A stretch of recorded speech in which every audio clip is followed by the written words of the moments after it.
नमस्कार, मी सविता किचनमधून तुमचं स्वागत करत आहे।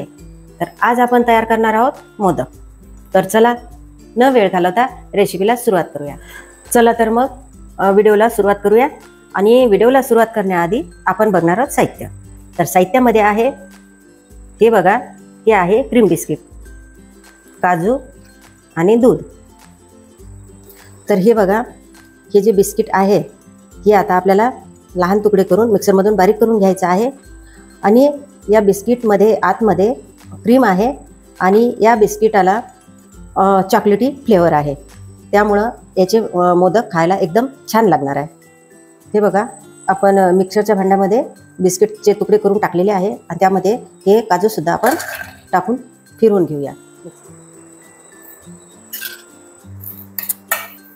तर हे बघा, अशा पद्धतीमध्ये आपण बारीक करून घेतलेले आहे।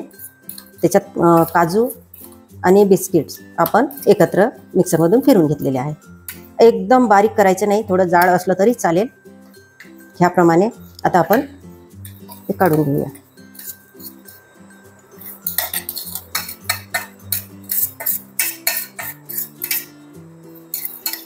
तर हे बघा, यामध्ये आपण साखर सोडलेली नाही, कारण क्रीम आहे त्याच्यामध्ये, ते पण गोड पदार्थ आहे आणि बिस्किटसुद्धा गोड आहे।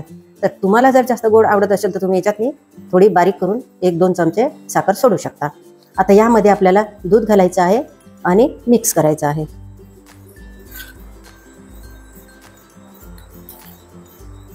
थोडं थोडं दूध घालून मिक्स करायचं आहे।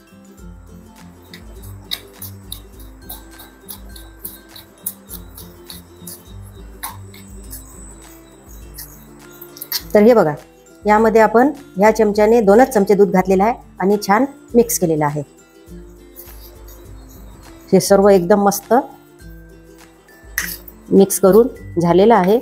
आता आपण तयार करूया मोदक। हे थोडे पिस्ते आहे, पिस्त्याचे तुकडे केलेले आहे, ते आपण यामध्ये सोडूया।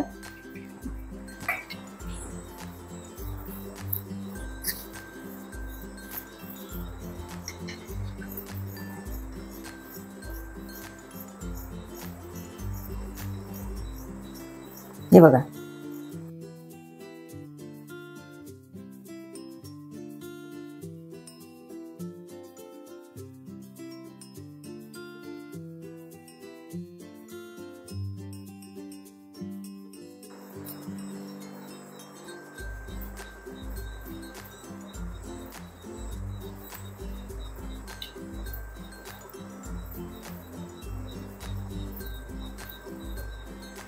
हे बघा किती छान मस्त मोदक तयार केलेला आहे।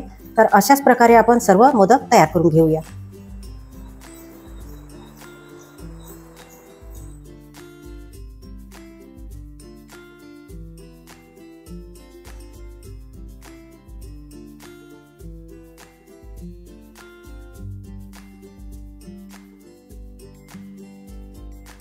तर हे बघा, आपण सर्व मोदक तयार केलेले आहे आणि एकदम सोप्या आणि साध्या पद्धतीमध्ये। तर तुम्ही सुद्धा गणपती बाप्पाला असेच मोदक तयार करून बघा। तर हा व्हिडिओ तुम्हाला कसा वाटला आम्हाला कमेंटमध्ये सांगायला विसरू नका। आणि आपल्या व्हिडिओला लाईक करा, शेअर करा आणि आपल्या चॅनलला सबस्क्राईब करा। धन्यवाद।